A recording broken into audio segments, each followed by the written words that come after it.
When you're choosing a juicer, there's a lot of factors to consider. Do you want a horizontal juicer or a vertical juicer? Do you want a manually feeding juicer or a self-feeding juicer?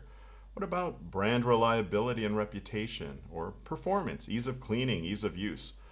And one factor that sometimes is overlooked, but shouldn't be, is the warranty. Hi, it's Dan with EUJUICERS.COM, and in this video I'm going to take a deep dive into juicer warranties. I'll talk about how they've changed a lot in just the last year.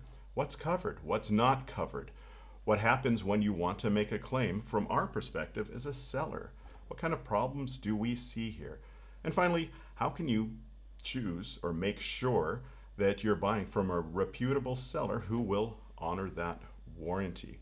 Now, one caveat, one thing I want to mention is I'm going to be focusing on premium juicer brands. These are the ones typically produced in South Korea. They start normally around 400 euros on up.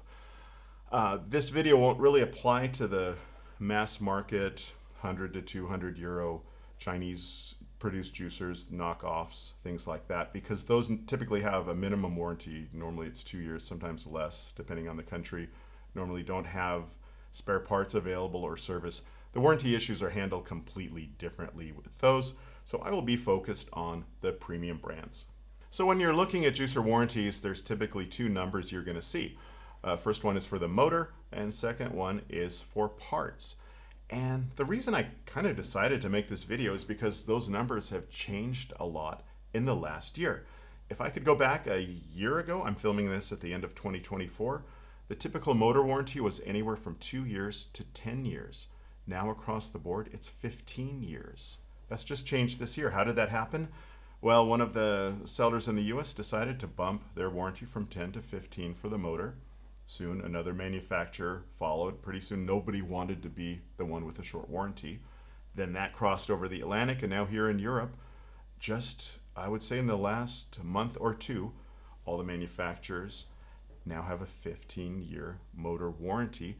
And even last night, I have been researching this, or I started researching this video and writing the script about 3 weeks ago.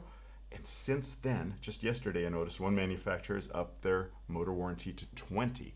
So it may be you're watching this, a year or two after I'm filming, and now suddenly motors all have lifetime warranties. I don't know. The other number you're looking at is parts. A year ago, parts ranged from 2 to 5 years. Now, they've been caught up, but not so much in that warranty arms race. And now parts warranties range from 2 years at the low end to 15 years at the high end, and really varies depending on if you're in US or Europe, and also among manufacturers. So what is covered under a warranty and what isn't covered? Well, pretty much all the premium manufacturers have the same text regarding a warranty. You'll want to look at your warranty card or go to the manufacturer's website or look in your user manual for the specifics. But typically the text is going to say something like, this juicer has a guarantee of X number of years for the motor, X number of years for parts, against manufacturing defects under normal household use. There's three things to keep in mind there. First is manufacturing defects. What does that mean? Well, first it can mean the part arrived broken. That almost never happens. The quality control in these factories is really high, and you very rarely, only one time have I seen parts arrive from a factory that were defective. Factory caught it right away, shipped out replacements even before the machines got out to consumers. But that manufacturing defect can also mean the part wears down over time within that warranty period. That 15-year warranty period for parts is kind of mind-boggling for me, from my perspective, and for retailers. I don't know if there's going to be some specific text with exclusions, because 15 years is really a long time for some pieces that can wear down. But the second part of that sentence, against manufacturing defects under normal household use. Normal use, what does that mean? That means you're following the instruction manual or the user guide.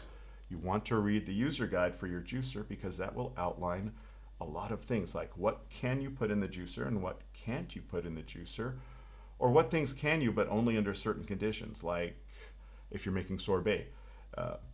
If your juicer has a sorbet screen or a blank screen, it will say in the manual you can't go directly from freezer to juicer. You need to let it thaw for a few minutes, especially with larger things like strawberries, and it'll say you need to cut those up and then thaw. That would be normal use. If you put a frozen strawberry directly into your juicer, that's not normal use. That wouldn't be covered under the warranty.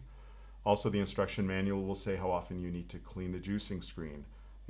Typically every liter of juice. It may vary depending on the type of juice. It will say how to clean the body of the juicer, how long you can let the motor run, things like that. So that is what is defined as normal use.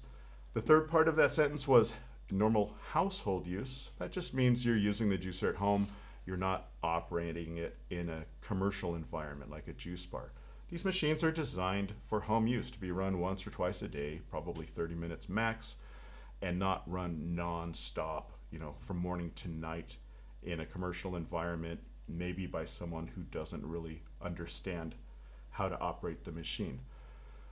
So the warranties, to sum up, they're just saying we trust our machines in this period of time to not break down as long as you're following the user manual and using the juicer at home. So what can go wrong with motor and parts? Let's start with the motor. Honestly, not much. These motors are over-engineered, and it takes a lot of work to break a motor in a premium juicer. Because when you think about it, a motor in a premium juicer here, these are slow juicers. They're only running 40, 80, 120 RPM. So you're not going to get a burned out coil like you would in a blender that's going at 20,000 RPM. Also, they have safety protections in there. There's a thermal sensor. So if you try to run the juicer longer than its recommended operating time, which is typically 30 minutes, except for juicers like this guy, which are unlimited, that sensor will kick in and it'll shut down to protect the motor. So it's really difficult to break a motor. But from time to time, we see motors coming in for service. I would say 5 or 6 a year, and that's out of hundreds or even thousands of juicers sold. So it's a small percentage. And it's not even the motor itself, but it's usually bearings in the gearbox. And how does that happen? Think of a juicer like a car. You got the engine turning the transmission, turning the wheels. Here you've got a motor here that's turning a gearbox about here that is then turning the axle and turning the auger here. So how can that break? Well, the only way for these bearings to go bad is if juice gets into the bearings. And that's really hard to do because there's a seal. There's a gasket right here. You can see it there. And that prevents juice from getting into here. And the motor body is also sealed as well. But it can happen. And there's really 2 ways where it can happen. Both of them involve back pressure and juice coming into contact with that gasket.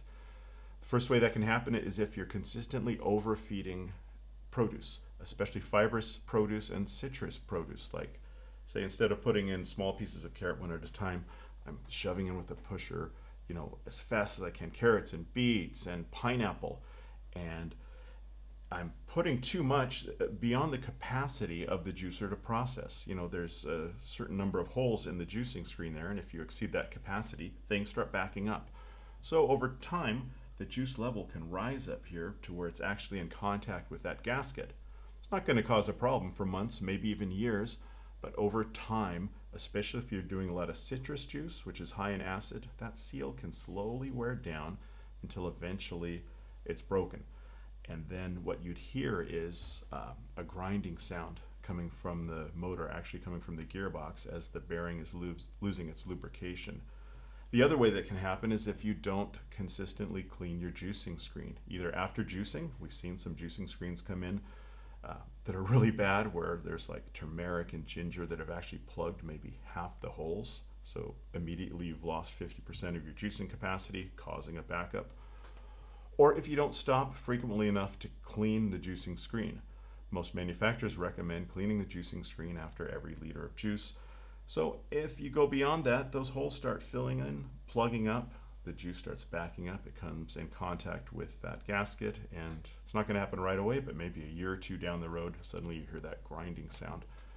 Fortunately, bearing replacements are cheap. They do require the unit to be sent in to get fixed, but typically bearings cost about 30 euros or so to fix.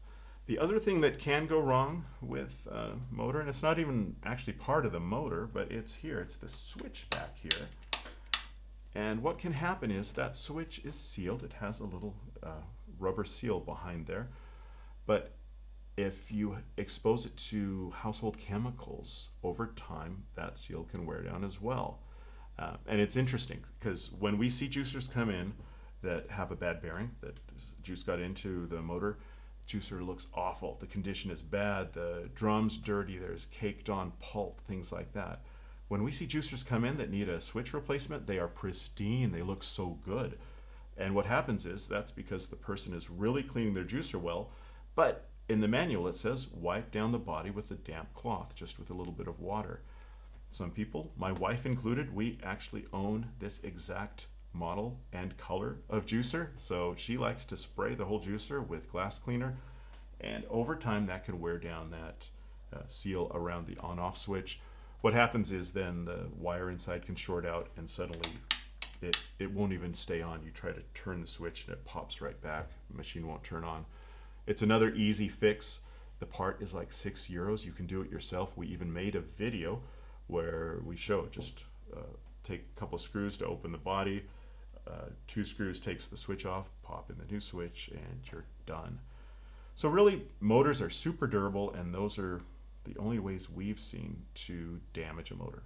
So moving on to parts, one thing I do want to mention, I didn't mention verticals, but in the past, verticals did sometimes have trouble with leakage. They've now been sealed really well. We almost never see any sort of gearbox or motor damage in verticals. And a big part of that is the rise of these batch juicers, because these batch juicers feed produce very slowly into the juicing chamber. The juicer is in control of the rate of produce being fed, not like a manual juicer here where a user could push things really hard. And pushing things in really hard is what sometimes causes damage, especially when combined with a clogged juicing screen. It just builds up too much pressure, especially with something like beets, red beets, beetroot, and you're putting in big pieces. Those are really hard, really dense, even more so than carrots. And if you're overfeeding, you see it backing up here and you're still pushing hard trying to get the beets into the juicer, that can cause the juicing screen to break. It's not common at all, but sometimes the metal here might break, or even you might see a snapping or a little piece of the plastic coming off here. But it's not too common. Now something like this has a kind of a similar principle. This is the Sauna 929 Ultimate, but all of these parts are made from solid stainless steel, and they actually have a lifetime warranty on parts. The only juicer with a lifetime warranty on parts. So with juicers, the main time you'll see a part break will be with a sorbet screen in a vertical, or with a blank screen in a horizontal. Here's a blank screen. That's when you're using your juicer as sort of a low-speed food processor. And this is thick, this is durable, but we occasionally see broken ones from, well, I just had one where a customer was making almond milk, and you need to soak the almonds at least 5 hours. We recommend overnight, but apparently these almonds didn't get soaked, or only got soaked for an hour or two. They were fed in quickly, and the pressure of those still really rock solid almonds caused the blank screen to break.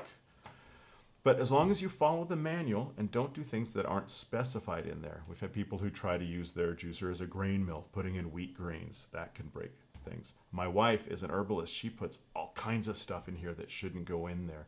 Oftentimes oily roots, and those don't cause breakage, but they cause jamming. So just follow the manual and you should be okay with your parts. Just go slowly and make sure you don't put anything that's too hard into your juicer.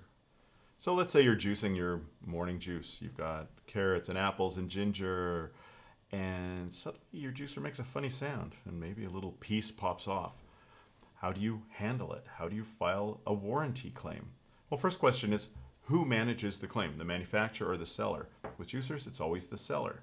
Keep in mind, a lot of times the seller is the manufacturer, because some of the major companies are doing vertical integration, meaning they're selling directly to the public. So you can go to a website and actually find an e-shop there from the manufacturer. So in that case, they are handling it as well. But if you have a problem with your juicer, you'll typically go to the site where you bought it.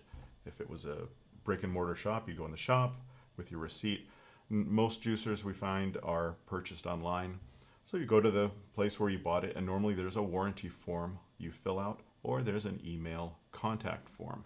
Here at EUJUICERS, we have both. I would say 90% of our warranty issues are handled by email. People writing me. I'm the one who gets all of those emails from, we have several e-shops. And what happens in my case, I just ask the person, hey, what happened? How did it break? Can you give me some more information if I need it? When did you buy your juicer? I can look up the order.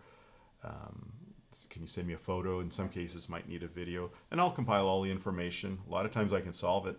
A lot of times I can actually just send a video and say, hey, this is how you fix your squeaky collar, or this is why the magnet isn't working on your vertical juicer. But if some service is needed, it will go from me to our warranty manager who will evaluate it, or if it's a mechanical issue, to our on-site service technician who will take a look at it. A lot of manufacturers prefer you just do it online. In that case, you need to have your serial number, your invoice number. It will be pretty clear from their online form how to handle the claim. And in most cases, I've seen some sites, they say allow up to 30 days for initial processing. Here at EUJUICERS, we try to get back within the first couple of days, and then it's determined whether or not a machine needs to be sent in for repair. Again, that's really rare, and that's usually only with bearings, or in most cases, just a part can be sent out to fix the problem. One question that does come up that I get from customers from time to time is who handles the shipping? Look at the specific warranty information of your juicer. Most times, certainly in Europe, the customer is responsible to get the juicer if it needs to be sent in. They're responsible for shipping to the service center. And then depending on if it's a warranty, if it's a manufacturer's defect, then the seller is responsible to ship it back for those shipping costs. If it's not, then the customer pays for the return shipping. Might be a little different in America. So just check the text to be sure how to handle that. So from time to time, I get some claims sent to our email address or our phone number, and I call them mystery warranty claims. Customer will write and say, hey, my blank screen broke after I was doing, nut butter or something, or I put strawberries into my sorbet screen and it cracked, or my motor's sounding funny, and say, okay. Now, what I do is I look up the order based on the customer's email address if they don't give me that information.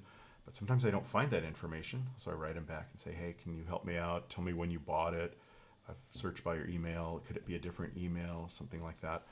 And long story short, it turns out these are people who have bought it from another dealer who either isn't servicing it or has gone out of business. I just had two, one this month from France and one last month from Italy, both customers who purchased from retailers who went out of business. So that brings up the important point. You want to do research. If you're buying a premium juicer, that's a big investment. Make sure you're buying it from a reliable company. How do you know if it's a reliable company? Well, just do a little digging, look, do a web search just for the company's name. See if you can find out when the company was established. How long have they been in business? Go to their website and look at the address. Is it a real address or is it a post office box? You might even, if you're a good detective, go to a Google Street View and see if it's an actual commercial building or someone's house. That can just kind of show maybe how reliable this company will be. Another thing to look for is spare parts. If they're selling juicers, they should be selling spare parts. Go to the tab that says spare parts and then also check to see if they are in stock. A lot of sellers don't want to keep spare parts in stock because it's expensive. There's a lot of juicers and each one has a lot of different spare parts, and keeping a wide stock of that on hand can cost a lot. But the problem is if you're needing your blank screen replaced and you go to your retailer and they say, yeah, we'll get you the part, and then they have to order it from the factory, so they're waiting. Or they might actually order it from us. We keep full range of all our juicers, current juicers and juicers we've sold in the past. As long as the factory makes the part, we keep them in stock. So just make sure that they've got parts actually in stock. And the third thing, take a look at their service department. Do they offer on-site service, or do they have an address showing where the juicer will be sent for service?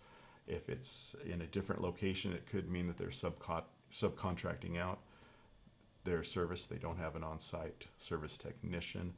So it could be you send your juicer in and the guy who's fixing it, just got done working on a washing machine and it's his first time seeing a juicer. So it's nice to know that it's you're sending it to someone who has experience with the part or with the product. Other things you can look at, go online. Reddit has a good forum. It's /juicing on Reddit, and it's a pretty good community there. You can ask a question there, or you can just search through questions. I go there sometimes just to see feedback for different models, see what people are saying about it. And they can give you an idea if a seller, specifically if it's a big brand selling it directly, is reliable, or if the juicer itself is reliable. You could also see some of that on YouTube. You're not going to get much specific seller information, but you can see which models are reliable, especially if you look in the comment section of the videos. Be careful on YouTube videos. There's a lot of people reviewing juicers these days, and they're all influencers. If there's a link or a coupon code, the YouTuber's getting some kind of kickback from that. So, just YouTube, stick to the old established channels that have been around for years is what I'd say. And one other way you could help other people is to leave your feedback in the comments of this video. Have you had issues with your juicer? Have you had warranty service? Did the manufacturer honor it? Have you, tried to get service and the claim was denied? We would love to hear about it. I would love to read it, and I'm sure other people would like to see that as well. So bottom line, when you're looking at juicers, compare the warranty. Remember, some of these really long warranties don't mean much if you're not buying from a reliable seller. And just follow that user manual. That will keep you safe. And most likely, with a premium brand, you'll never have to use that warranty anyway. Thanks for watching. Thanks for sitting through this long video. I'm Dan with EUJUICERS.COM, and I'll see you next time.